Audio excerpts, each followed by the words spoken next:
Hello everyone and welcome back for another Age of the Ring cast. Today we have Nighoggr against Lecklerck. I'm sorry, not good with some names. Anyway, so we've got Rohan versus Isengard on the Fords of Isen. A bit thematic. Let's see what we're playing with here. So, Lecklerck has started with draft and has gone for a starting farm. Where's his other builder gone? I see one builder here. Oh, he's sending his second builder up near the enemy base. While Isengard, Nighoggr, is going for the basic dunlanding outpost with 3 furnaces. That's the classic Isengard start.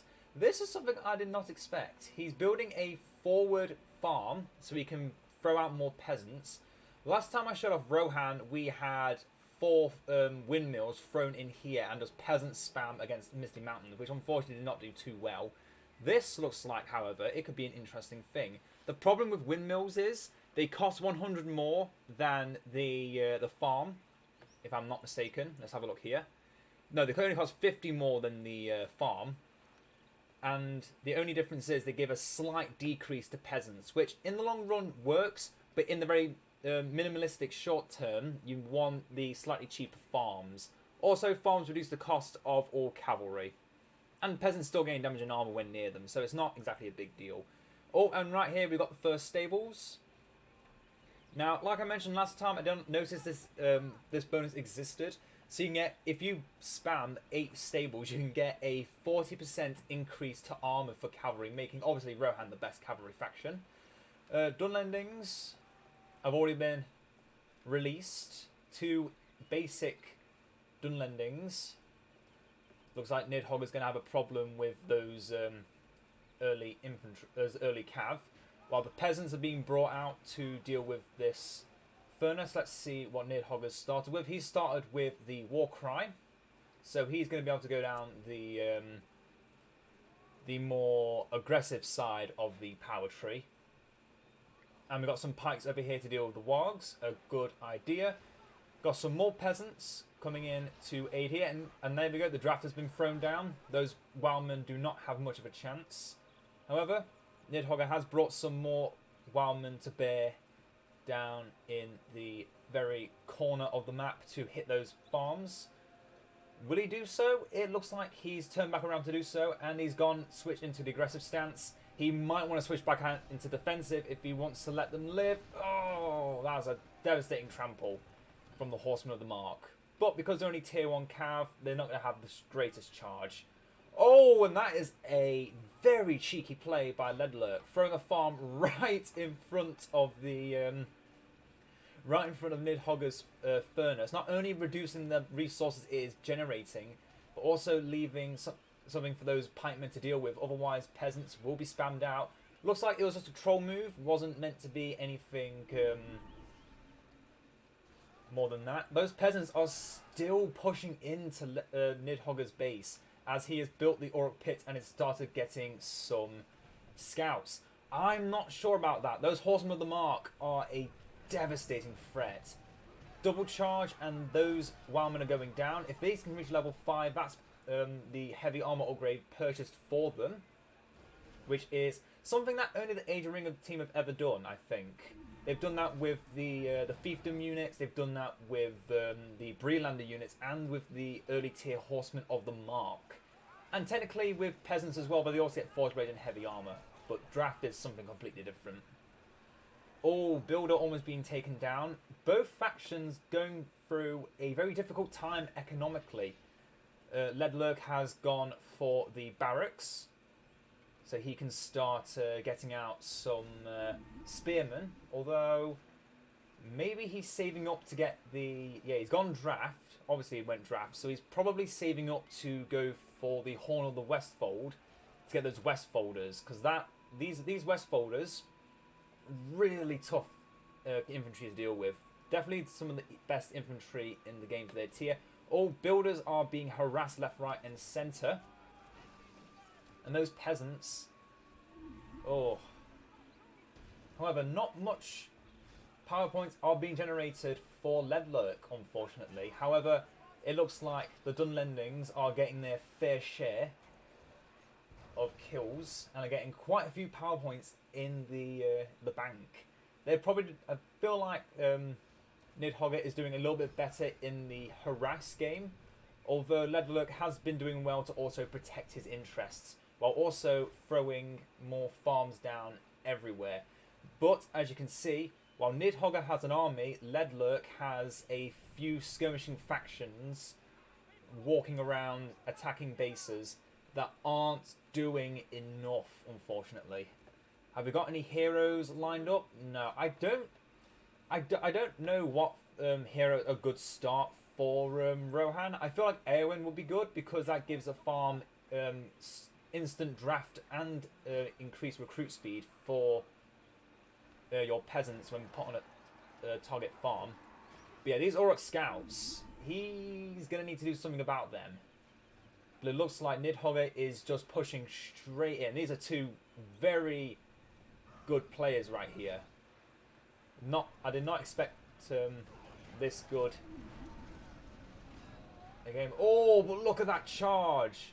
These are those normal troops that fail to kill off Dunlendings, managed to absolutely obliterate those Uruk scouts, and that is going to be a massive push back.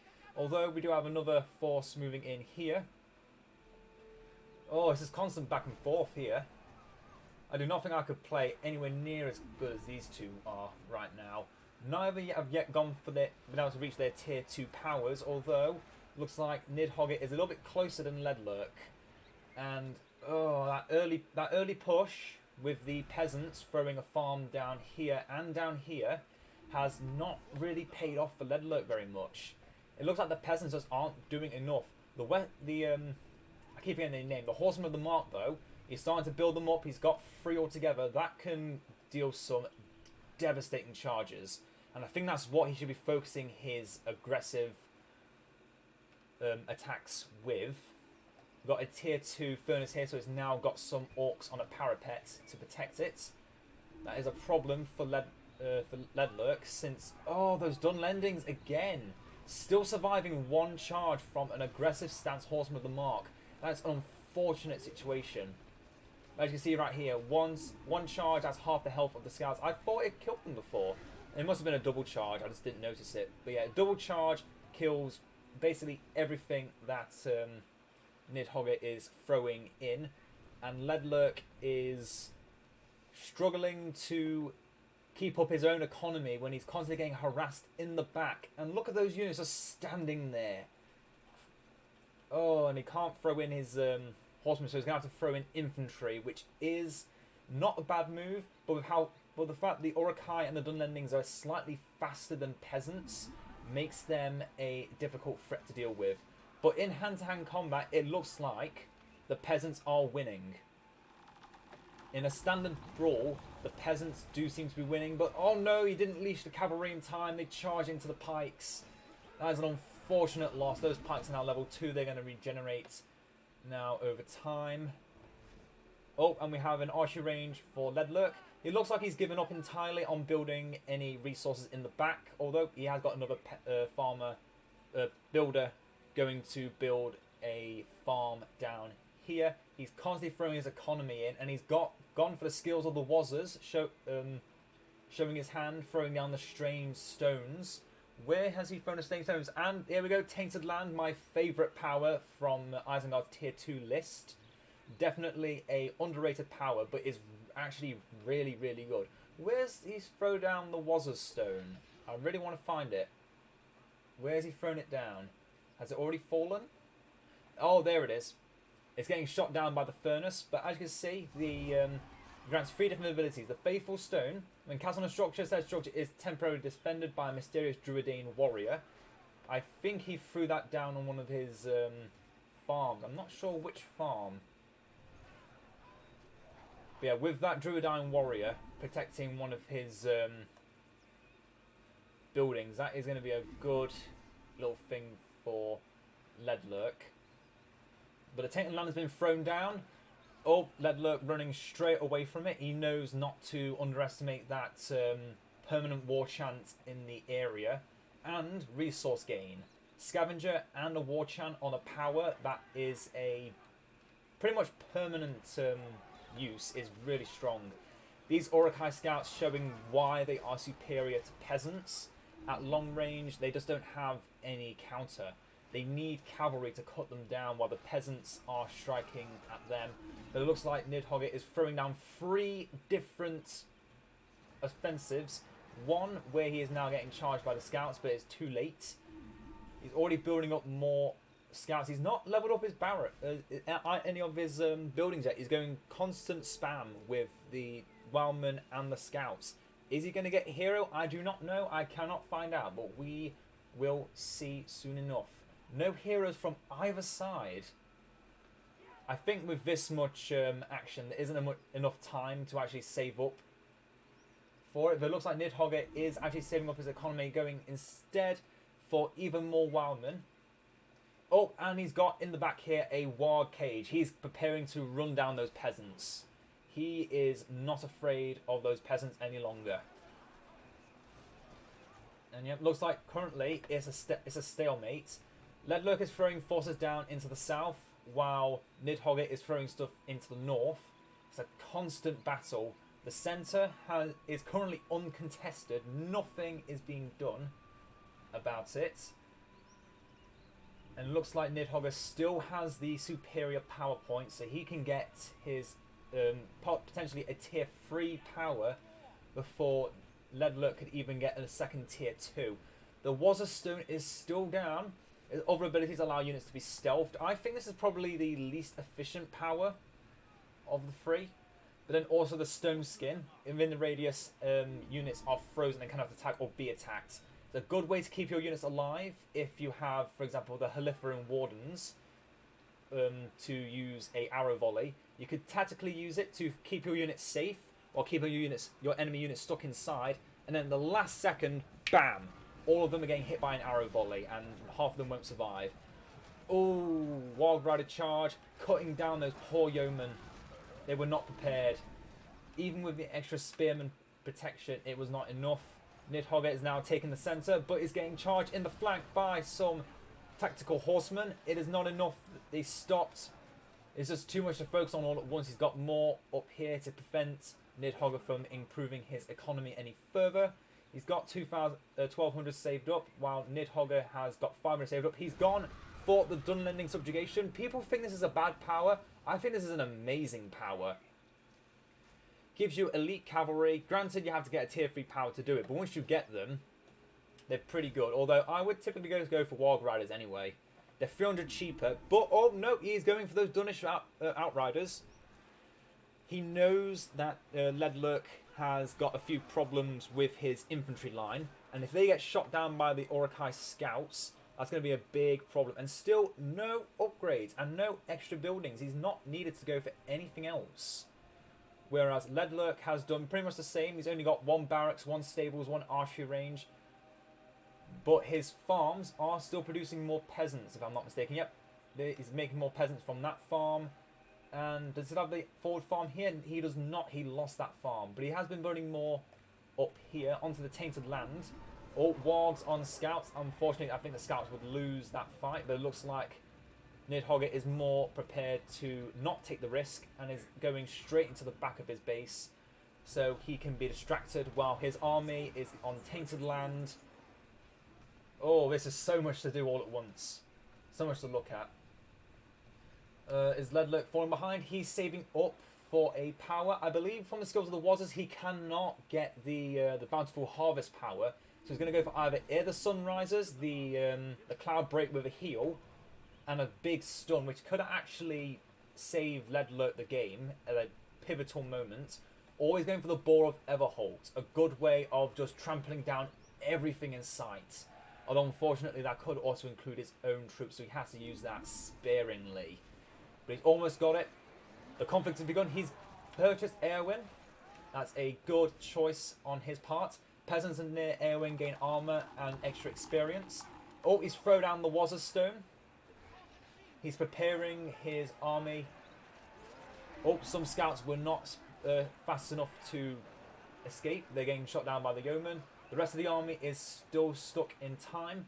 Where are those Dunish outriders he paid for? There they are. I don't typically get these because I don't normally go down the subjugation path.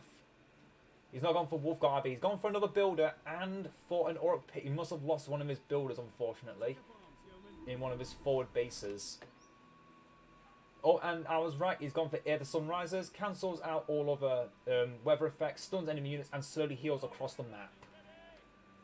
The new Cloud Breaks are definitely some of the better powers in the game. That's a level 5 Wildmen unit. I can't wait to see Isengard's changes. It's going to be so nice. So many new different like Wildmen units. They're not going to look like they're going to look more like these dunlendings here instead of these Wildmen over here that look like they've just come out of the caves with the, the giant baggy hair.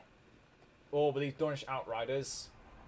Oh, they are so beautiful. It's a shame they can't be used as much, but there we go. Air of Sunrisers has been used. All units on the map for Lecklerck are being healed, and all the enemy units belonging to Nighoggr have been frozen. Unfortunately, you can't take them out of it with the War Chant abilities, but here we see Ugluk, and he's been around for a while, providing heals and speed boosts for all his troops. And he's getting to level 4. Eowyn is going in against Ugluk. I would get her out of there fast if you can. Oh no, it's too late. She's lost on her own. All she can do now is fight against Ugluk and die trying. It's too late. She falls. But still, the battle is going pretty solidly on both sides. Seeing a lot of upgraded peasants and yeoman spearmen from the side of Lecklerck. It's hard to tell them apart. So going for cavalry is probably not Nidhogger's best choice right now. Going for those archers, though, is a very solid choice. He's got the level 2 Uruk Pit. What is he going to go for? He's going for pikemen, of course. He wants to transition out of the Wildman spearmen and go into some more hard-hitting, heavy armoured troops.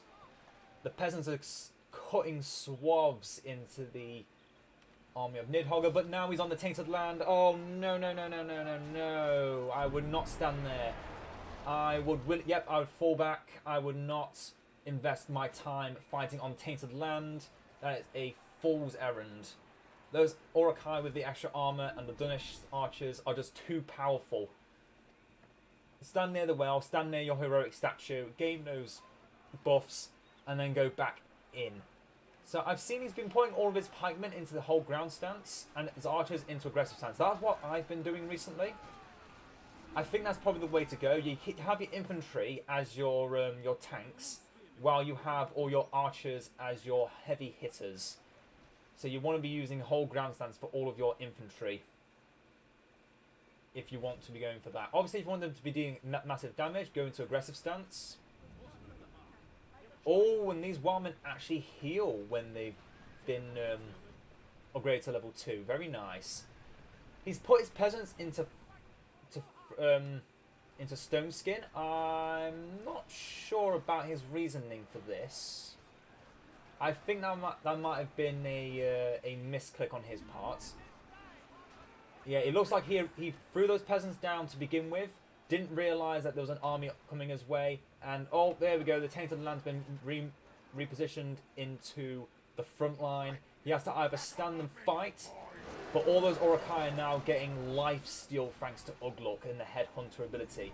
Nearby Uruks temporarily gain 100% damage and Ugluk temporarily heals health per... Oh, it's only Ugluk that heals. I think I mentioned that the last time I played at Isengard. Eowyn is back. Has she used the power on anything? No, she has not. I would use the readiness power on your closest farm and throw down peasants. But obviously, if he's in a rush, he just wants to throw Eowyn into the fight. You don't want to have her missing out on too much experience. But now she's in the fight and they've fallen back, it might be worth finding a farm and just... oh, this is unfortunate. His entire left side is where he had a lot of his farms, and he's lost it, and there's a builder back here ready to claim all the land that was taken. We have some level 3 farms over here. Very nice. The wells, if positioned correctly, can give a irrigation bonus to all farms, which is a very nice little thing. You can tell by the blue aura. And then you can also add on the greenish aura of the... Oh my god! He saved up for the Wrath of Caradhras. But he saved half the army with the stone skin just in time. That was a well-played maneuver. But I don't think this is a good idea. Throwing Airwind into this without any peasants. What is his plan here? What is he planning? This is madness. Airwind's just going to die again. Is this meant to be just a distraction, or is this his death's knell? I think this might be the end. I'm not sure why half these buildings aren't able to be selected. Not sure what's going on there, but I can always just reselect them otherwise. Oh, he's gone for the Boar of Everholt. He's thrown it down into the middle. That boar's going to get some really good kills. But unfortunately, if it's on the Tainted Land when it dies, that's going to be a big resource buffer for Nighoggr. Oh, I'm not liking this for poor little Lecklerck. He might be in trouble here.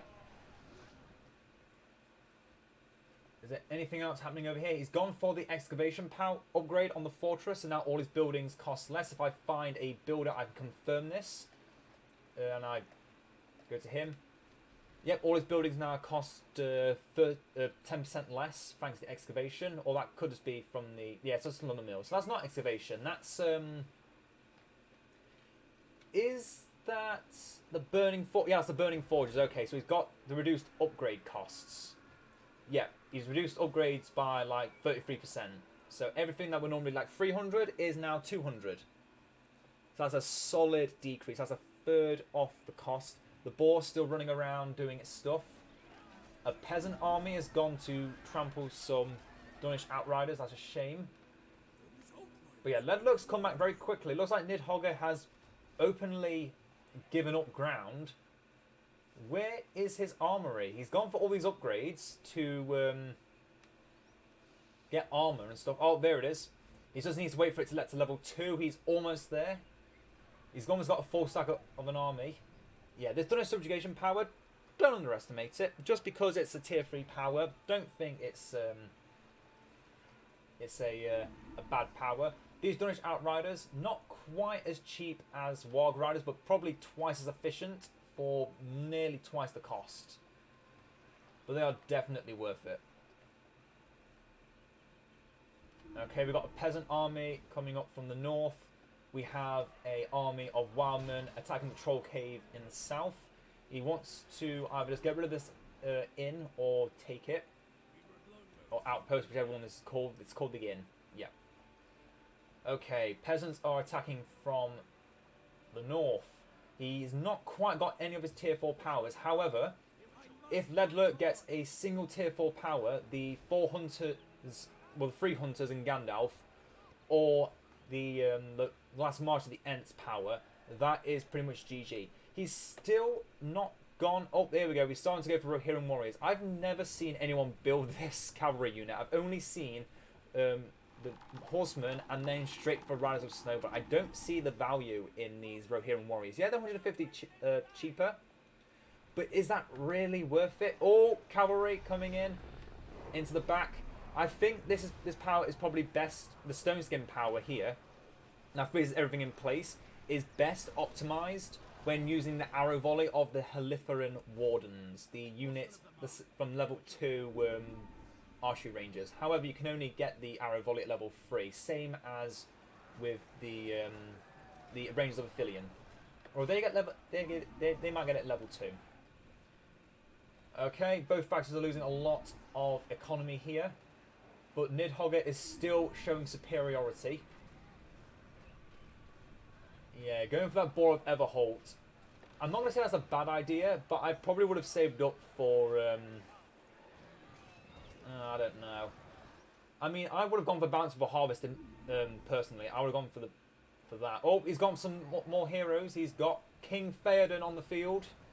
Keep aware that there are pikes on the field, Theoden. You do not want to be running into them. Although you are giving your entire armour and experience. So that's now 75% armour for peasants. And 200% increased experience. So you can see level 5 peasants. with a full-on army of Rohan. However, we see another army of Nidhoggr's just cleaning out some peasants that were attacking from up here, as I mentioned earlier. Looks like Lecklerck is falling a bit behind. Oh, we see Fedred here. He just escaped. That's not right. He should have died. This is where he dies. And Fedred already level 3 using the Strength Remembered. Probably the best heal spell in the game. It takes a little bit of time for it to fully trigger. But when it does, that is pretty much a full heal on any hero, no matter how much health they're missing. So we see these Rohirrim warriors probably just a bit stronger in comparison to the horsemen. You don't need to get them to level 3 to give them heavy armor and give them shields. But I still... Oh, we see the rain coming out now. Yeah, the Sunrisers is off cooldown. He could throw it down just to balance out what's currently happening. But it looks like Nidhoggr has this game in the bag as it is. Cavalry not quite performing the best they can. They didn't get into the back line, although to be fair, against this many elite archers that have all been fully upgraded, it's going to be tough to come back from this. But will he manage? He's almost got his level 4 power, his tier 4 power.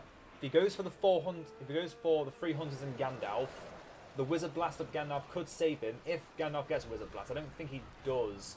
Or throwing the Dunlanding Subjugation right in front of the enemy base. That is a ballsy move, but is also one that can work.